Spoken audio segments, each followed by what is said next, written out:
an animator that can communicate emotion through the puppet, that is a great, great skill. That's why I love animators and why I value them so highly.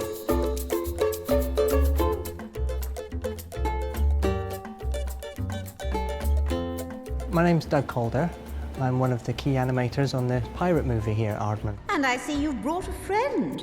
How delightful. Darren Thompson, and I'm a key animator at Aardman Animations. And who are these charming fellows? Chris Sadler, Ian Whitmore. Andy Simonowski, and I'm a key animator. The key animator should be able to shoot with any character in any sequence. There's 30 of us working on it, and it's so rewarding to see everyone's work here.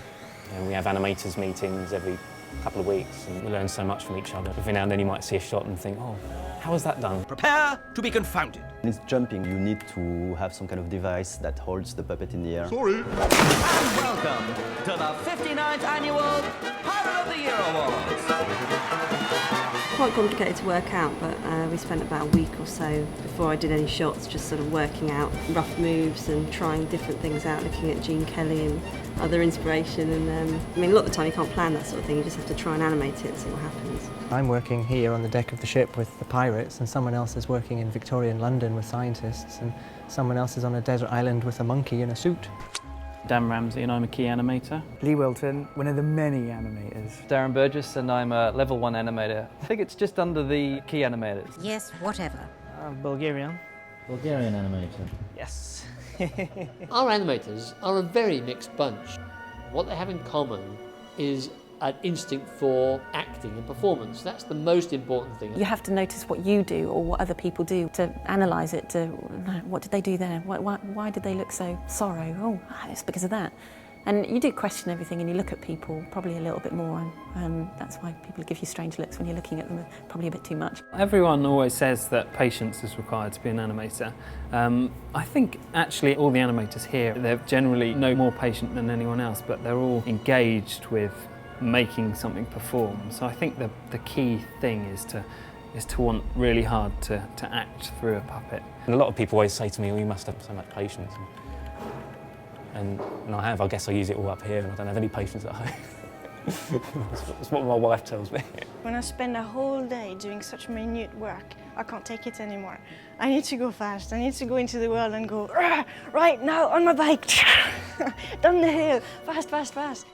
It's an unusual job that we do. It's a quirky job, and if you listened in on the conversation of animators, it would sound quite bizarre sometimes. When I originally came here, I sat in on a director talking with the animators about a particular character's head and the various features of this character's head. And because I was new to it, I thought I was interested in animation, but I was just listening to this stuff and thinking, oh my word, these people are crazy, this is insane. But after about 6 months, I was in there. I could do a good discussion for an hour about a character's head and how he should be posed. But it's because of that love and that attention to detail and the passion for it that it looks so good, really. So I think I have my hand on her bottom then. It is a strange thing to do, being kept in the dark for several years, and then being let out for a little bit. I know how to go about being in this world, and can't imagine doing anything else now, really.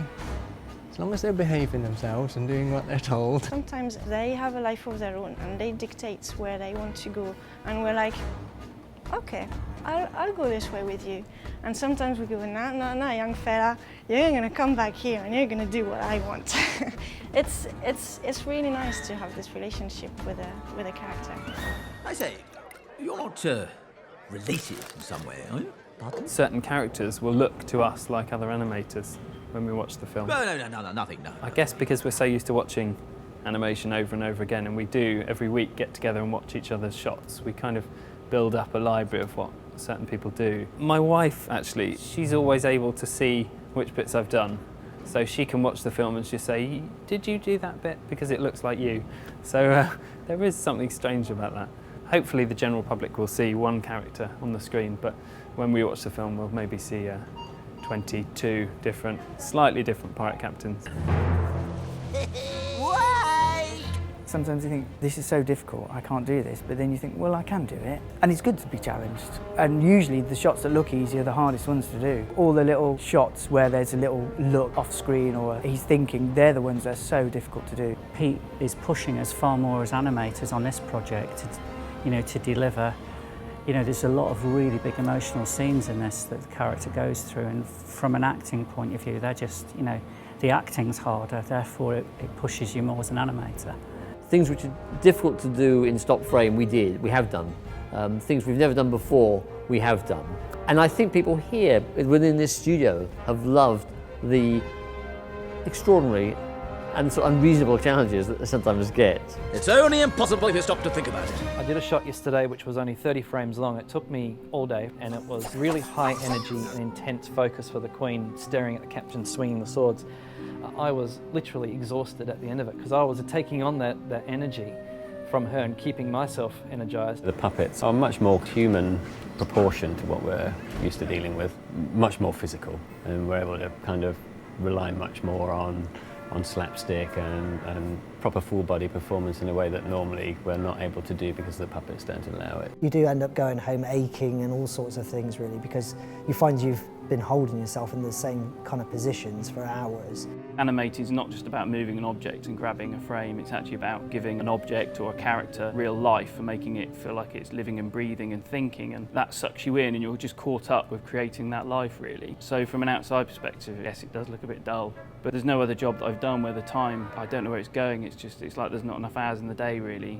So it's almost the reverse problem when you're actually doing the animating rather than the day dragging out. Sometimes you just miss the seasons, you know, you'll come in at winter, go out and it's summer. You think, well, what happened to spring? Our longest serving unit, I think, is the tavern.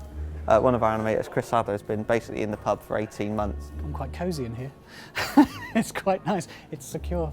I do occasionally go out for a little walk and see what else is going on in some of the other units, and it really amazes me to see some of the huge, especially the outside London sets, and I suppose being in here so long, it makes the rest of it seem even more amazing. When you watch the shot, you'll probably watch the ship coming in at the bottom, but maybe the second time you watch it, you'll notice that there's a couple of characters in a doorway here, and they've got a sign for a golf sale, and further down there's a policeman trying to move someone along, and halfway through the shot, we've actually got a guest appearance by Jack the Ripper, and he's going to pop in, then see the policeman, and then shirk off again.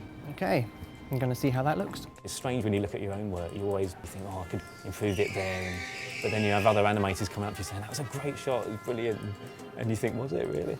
All the other stuff you see when it's being shot, it's a real surprise because you don't know what's going on outside your little bubble, and you see it and go, wow, is that the same film? That's amazing, it's brilliant.